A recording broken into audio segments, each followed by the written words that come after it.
Ini kawan-kawan ini dari jaringan perhutanan sosial se-Jawa. Ada dari gerakan masyarakat perhutanan sosial, ada dari pojok desa, ada dari AP2SI, ada dari Semut Ireng, ada dari Arupa. Ini kawan-kawan memang sebenarnya menjalankan pijakan presiden dan masing-masing sudah melaporkan kemajuannya dan beberapa usulan-usulan yang presiden berjanji akan menindaklanjuti. Misalnya nanti semua SK-SK yang tertunda, surat keputusan tentang perizinan perhutanan sosial yang masih tertunda, dalam waktu sebulan ini Pak Presiden akan merealisasikannya secepatnya. Kemudian juga beberapa kegiatan yang berkaitan dengan upaya-upaya kawan-kawan ingin menyelenggarakan selebrasi, ingin menyampaikan kepada Presiden kegiatannya, Presiden berjanji akan menghadiri. Saya kira ini poin-poin penting dari itu. Kemudian berkaitan dengan redistribusi lahan yang dari lahan negara atau dari eks perkebunan HGU yang sudah kadaluarsa itu juga akan segera diselesaikan oleh Bapak Presiden.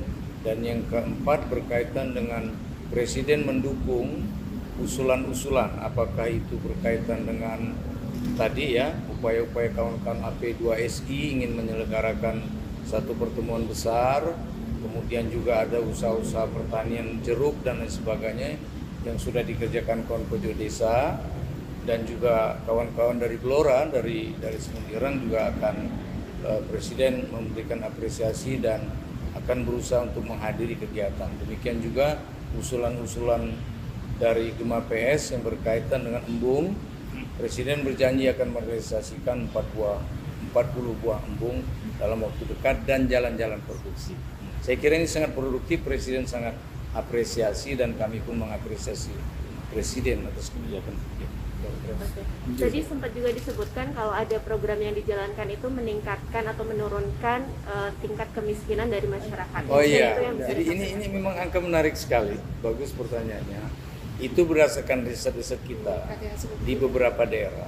Misalnya begini ya, sebelum ada perhutanan sosial, lahan garapan petani desa hutan itu hanya 0,083 hektar, sama dengan 830 meter persegi.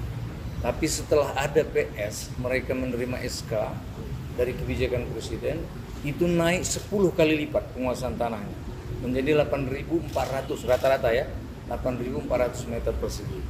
Dari segi pendapatan, yang kami ukur dari beberapa tempat saja, ada kenaikan 3 kali lipat pendapatan masyarakat peserta PS dibandingkan dengan belum PS. Saya kira ini sangat luar biasa. Dan ini real ya, kerja-kerja yang inisiatif masyarakat sendiri, tapi kebijakannya pemerintah. Dia bisa mengkapitalisasi modal sosial mereka untuk penambahan pendapatan mereka. Saya kira luar biasa.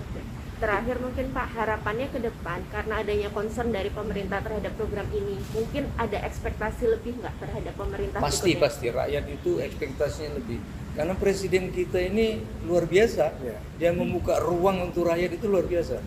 Jadi ekspektasi kita yang paling dasar saja, segera keluarkan SK perizinan PS yang sudah diusulkan oleh kawan-kawan kami semua. Ekspektasi kita itu. Buatkan aturannya, dan mungkin tambahan sedikit, penting juga untuk dari sisi pemerintah memperkuat aturan untuk bisa bagaimana implementasi perhutanan sosial ini lebih baik. Contoh sederhana, misalkan ya, perpres yang ada itu jangan sampai dengan 2030, proses target nawacita disebutkan sampai 2024, maka itu bisa dikejar sampai 2024. Atau bahkan paling vital juga bagaimana di level daerah begitu, provinsi juga bisa didorong kerjasamanya dalam menghadirkan peraturan-peraturan yang bagaimana bisa mendukung implementasi pasca izin dalam konteks perhutanan sosial di luar soal kendala atau kebutuhan kita untuk bisa SK-SK yang masih terhambat itu bisa dijalankan. Itu mungkin saya kira targetnya di akhir nanti 2024 itu untuk keseluruhan Jawa perhutanan sosialnya itu bisa diselesaikan, karena kan jumlahnya tidak terlalu besar ya, antara 850 ribuan hektar. Jadi kalau bisa sebelum 2024 itu semua itu sudah selesai. Ekspektasi pertama itu. Baru nanti yang di luar Jawa ditata supaya ya jangan sampai nunggu 12,7 juta hektar itu selesai 2030, tapi kalau bisa dalam waktu yang cepat. Intinya kita ingin 12,7 juta hektar diselesaikan di eranya Pak Jokowi 2024. Dan menjadi warisan yang baik dari Presiden. Saya kira itu. Sekaligus menambahkan Mungkin ada tambahan? tadi mengenai bentuk petani hutan itu jangan juga dibeda-bedakan. Mengenai pupuk bersubsidi, benih. Jadi secara angka jelas hutan menyumbang kesejahteraan. Jadi hutan memberikan pangan kepada negara itu. Dan petani-petani itu adalah petani mandiri. Artinya jangan dibeda-bedakan. Dan itu kami sudah laporkan semua. Jadi ada beberapa titik yang memang menjadi konsen, terutama tadi di Padayam itu di Kudus maupun Pati, terus beberapa di Jawa Timur, karena memang total di tahun ini petani Jawa Timur tidak mendapatkan akses untuk pupuk subsidi. Itu juga sudah kami sampaikan semuanya.